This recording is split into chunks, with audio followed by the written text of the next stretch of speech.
Hi hello అందరికి నమస్తే.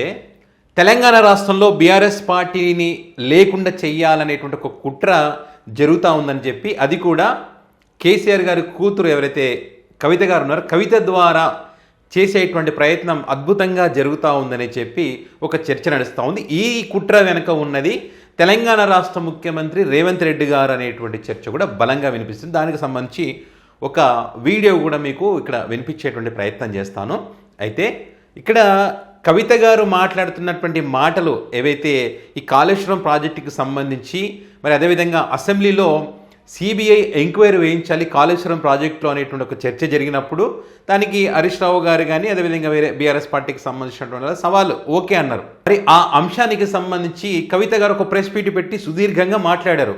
ఏంటి మీరు చేసినటువంటి తప్పులకు కేసీఆర్ గారు ఏ రకంగా శిక్ష అనుభవించాలి, మీరు తప్పులు చేశారు, కేసీఆర్ గారికి సంబంధం లేదు, కేటీఆర్ గారికి సంబంధం లేదు, చేసిందంతా హరీష్ రావే, సంతోషే ఆమె కామెంట్ చేయడం జరిగింది. అంటే ఇక్కడ కాళేశ్వరం ప్రాజెక్ట్ అనేది ఒక పెద్ద ప్రాజెక్టు. ఈ ప్రాజెక్టుకి ఇరిగేషన్ మంత్రిగా ఉన్నటువంటి హరీష్ రావు, అదేవిధంగా కేసీఆర్ గారి కలలుగన్న ప్రాజెక్టు మొత్తం తానే చూసుకున్నారు. సో ఇక్కడ కోట్ల అవినీతి జరిగింది అన్నప్పుడు ఖచ్చితంగా కేసీఆర్ గారి ప్రమేయం ఉండదా, ఉండే తీరుతుంది కదా అని కవిత గారు మాట్లాడిన తర్వాత కాంగ్రెస్ పార్టీ కౌంటర్ ఇవ్వడం మొదలుపెట్టింది. సొంత మీ కూతురే చెప్తా ఉంది కాళేశ్వరం ప్రాజెక్టులో మీ హయాంలో అవినీతి జరిగిందని చెప్పి, దానికి ప్రధాన సూత్రధారులు హరీష్ రావు అదేవిధంగా సంతోష్ అని చెప్పి చెప్తా ఉంది కదా అని చెప్పి కాంగ్రెస్ పార్టీ గట్టిగా కౌంటర్ ఇచ్చింది. అంటే ఇక్కడ కవిత గారు నన్ను ఏ రకంగా దూషించినా, పర్సనల్గా నన్ను టార్గెట్ చేసినా నేను ఎప్పుడు పట్టించుకోలేదు, కానీ ఇప్పుడు మాట్లాడుతున్నా అంటే అది కేసీఆర్ కోసమే మాట్లాడుతున్నా అని చెప్పి ఆమె కామెంట్ చేసింది. కానీ బీఆర్ఎస్ పార్టీకి నష్టం కలిగించే విధంగానే ఉన్నాయి. ఇక్కడ కేసీఆర్ గారి మంచి కోరుకుంటే మరి ఇలాంటి కామెంట్ చేయకూడదు కదా. ఇలాంటి కామెంట్ చేయడం ద్వారా బీఆర్ఎస్ పార్టీ విచ్ఛిన్నం అవుతుందనే సంగతి ఆమెకు తెలియదా? సో మరి ఈ తెలిసే మాట్లాడుతుందంటే దీని వెనుక ఉన్నది ఎవరంటే రేవంత్ రెడ్డి గారు. ఇక్కడ రేవంత్ రెడ్డి గారి పాత్ర ఉంది అనడానికి ఒక వీడియో ఉంది. అదేవిధంగా తీన్మార్ మల్లన్న కూడా ఒక కీలకమైనటువంటి వ్యాఖ్యలు చేశారు. ఏంటి, మొన్న ఈ ఎమ్మెల్సీ పదవులు కానీ మంత్రుల పదవులు కానీ ఇచ్చేటప్పుడు కవిత పేరు ఆ లిస్టులో ఉందంట.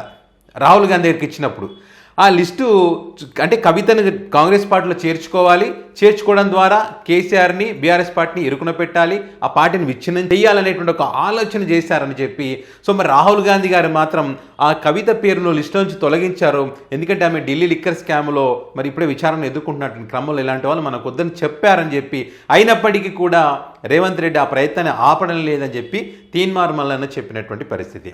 అదేవిధంగా ఇప్పుడు సీఎం రేవంత్ రెడ్డి గారు ఏం మాట్లాడారు ఒకసారి వినండి. ఆయన ఒక ఉద్దేశము, ఇంటెన్షను, మరి రేవంత్ రెడ్డి గారి పాత్ర ఉంది అనడానికి ఇక్కడ రేవంత్ గారు మాట్లాడినటువంటి మాటలు కూడా మరి బలాన్ని చేకూరుస్తున్నాయి. ఒకసారి వినండి. తర్వాత తెలుగుదేశం పార్టీ ఒక అద్భుతమైన పార్టీ, చాలా మందికి అవకాశాలు కల్పించిన పార్టీ. కొంతమంది కుట్రల వల్ల ఆ పార్టీ కూడా ఈరోజు తెలంగాణలో ఒక సమస్యను ఎదుర్కొంటుంది. మరి ఇన్ని దుర్మార్గాలు చేసిన మీరు మాత్రం ఎట్లా మనుగడ సాధిస్తారు? ప్రకృతి అనేది ఉంటుంది, ఆ ప్రకృతి శిక్షిస్తుంది. ఇది అర్థమైంది కదా. టీడీపీ పార్టీ ఒక అద్భుతమైనటువంటి పార్టీ. తెలంగాణలో పార్టీకి మనుగడ లేకుండా కుట్రలు చేశారని చెప్తా ఉన్నారు. ఎవరు కుట్ర చేశారు, ఎవరు మనుగడ లేకుండా చేసుకున్నారు? తెలంగాణలో టీడీపీ పార్టీ ఉన్నప్పుడు ఆ పార్టీని ఎవరు పొమ్మని చెప్పలేదే, ఆ పార్టీ ఇక్కడ పోటీ చేద్దని ఎవరు చెప్పలేదే, ఉద్యమాలు ఏం చేయలేదే. చేసుకుంది ఎవరు? మీరు ఏదైతే ఇప్పుడు గొప్పగా చెప్తున్నారో టీడీపీ పార్టీ గొప్ప పార్టీ, చాలామందికి అవకాశాలు ఇచ్చిందని చెప్తున్నారు, ఇచ్చిండొచ్చు, దాన్ని మనం కాదనం. కానీ ఏం చేశారు ఇక్కడ? అప్పుడు ఉన్నటువంటి టీఆర్ఎస్ ప్రభుత్వాన్ని పడగొట్టాలని చెప్పి ఓటుకు నోటులు దొరికింది ఎవరు? మీరు నగదిస్తూ పట్టుపడింది మీరే కదా. మరి డైరెక్ట్ రెడ్ హ్యాండెడ్గా దొరికిపోయినారు. దొరికిపోయి మరి ఈ కేసుకు సంబంధించి విచారణ జరుగుతుందని చెప్పి, శిక్ష పడక తప్పదని చెప్పి, ఆ బ్రహ్మదేవుడు దిగొచ్చినా కూడా వదిలిపెట్టే ప్రసక్తి లేదని చెప్పి, తెలంగాణ రాష్ట్రంలో ఇలాంటి కుట్రలకు ఇంకా పాల్పడుతున్నారు కదా, మీలాంటి వాళ్ళు ప్రజాస్వామ్యానికి ప్రమాదకరం అని చెప్పి కేసీఆర్ గారు మాట్లాడినటువంటి క్రమంలో దాని నుంచి తప్పించుకోవడానికి ఇంకా ఇప్పుడు ఆంధ్రప్రదేశ్ విడిపోయినా మరి ఇక్కడ హక్కు ఉన్నప్పటికీ కూడా ఇంకా రాష్ట్రాన్ని వదిలిపెట్టి పెట్టేబడి సర్దుకొని రాత్రికి వెళ్ళిపోయింది ఎవరు? చంద్రబాబు నాయుడు గారే కదా. మీరు చెప్తున్న గొప్ప పార్టీ కదా. మరి ఆ గొప్ప పార్టీ చేసినటువంటి ఘనకార్యాలు అంటే అందులో మీది కూడా పాత్ర ఉంది కదా. సో అట్లా మనుగడ పోయేటట్టు కుట్ర చేశారంట. సో ఇప్పుడు మీరెట్లా మనుగడ సాధిస్తారు? ఇక్కడ మీరెట్లా ఉంటారు? ప్రకృతి అనేది ఒకటి ఉంటుంది, దాని యొక్క ప్రతిఫలం ఉంటుందని ఈరోజు చెప్తా ఉన్నారు కదా. అంటే మీరు కుట్ర చేస్తున్నారు బీఆర్ఎస్ పార్టీని లేకుండా అనడానికి ఈ వ్యాఖ్యలు మరి సరిపోవా? ఎవరైతే మరి రేవంత్ గారి ప్రమేయం ఉందని చెప్తా ఉన్నారో ఈ వ్యాఖ్యలు ఇంకా బలాన్ని పెంచుతూ ఉన్నాయి ఈ రకంగా మాట్లాడుతున్నటువంటి క్రమంలో. అంటే రానున్న రోజుల్లో ఇక బీఆర్ఎస్ పార్టీ ఉండకూడదు, ఎలాగో బీజేపీ పార్టీ ఖచ్చితంగా అక్కడ టీడీపీ పార్టీతో ఉంటుంది కాబట్టి టీడీపీ బీజేపీ రెండు ఇక్కడ ఉంటే భవిష్యత్తులో మనకి ఎట్లా అవసరం ఉంటే అట్లా ఈ కాంగ్రెస్ పార్టీ రానున్న రోజుల్లో మనగడ ఉంటుందో ఉండదో, గెలిచే అవకాశం ఉంటుందో ఉండదో, మరి టీడీపీ బీజేపీ పార్టీ జనసేన మూడు కలిపి తెలంగాణలో పోటీ చేస్తే బలమైనటువంటి బీఆర్ఎస్ పార్టీని విచ్ఛిన్నం చేసేసి మరి కుట్రలు చేసి సో ఆ దిశగా భారీ స్కెచ్లు వేస్తున్నారనేటువంటిది మరి ఇప్పుడు కనిపిస్తూ ఉంది. ఇక్కడ జరుగుతున్నటువంటి పరిణామాలన్నీ చూస్తే కూడా కవిత గారు మాట్లాడినటువంటి మాటల వెనక, ఈ జరుగుతున్నటువంటి పరిణామాల వెనక వీళ్ళందరూ ఉన్నారు, వీళ్ళంతా కుట్ర చేస్తున్నారు అనడానికి ఇవే పెద్ద ఎగ్జాంపుల్. సో వీటిని బేస్ చేసుకొని పొలిటికల్ సర్కిల్లో పెద్ద ఎత్తున చర్చ జరుగుతోంది. ఈరోజు తీన్మార్ మల్లన్న గారు కామెంట్ చేసే కారణం కూడా ఇదే. మరి రేవంత్ రెడ్డి గారు ఉన్నారు, కవిత గారిని కాంగ్రెస్ పార్టీలోకి తీసుకోవడానికి ప్రయత్నం ఇప్పటికీ కూడా కొనసాగుతున్నటువంటి కామెంట్ చేయడం జరిగింది. సో వీరు ఎన్ని కుట్రలు చేసినా, కుతంత్రాలు చేసినా బీఆర్ఎస్ పార్టీని కదిలించేటువంటి అవకాశం ఉందా? కేసీఆర్ గారు ఒక ఉద్యమ నాయకుడు, ఎవరు అవునన్నా కాదన్నా తెలంగాణ రాష్ట్రం కోసం పోరాడినటువంటి వ్యక్తి. తెలంగాణ రాష్ట్ర సాధన కోసం అనేక మంది ప్రాణాలు అర్పించారు, కాదనడం లేదు. కానీ కేసీఆర్ గారి పాత్ర కూడా ఇందులో ఉంది, లేదనడానికి లేదు. అలాంటి గొప్ప వ్యక్తి. కానీ మీరు తెలంగాణ రాష్ట్రం కోసం మీరేం చేశారు? తెలంగాణ రాష్ట్ర సాధన కోసం మీరు ఏమైనా కష్టపడ్డారా? ఉద్యమాలు చేశారా? ఏమైనా చేశారా? లేదే.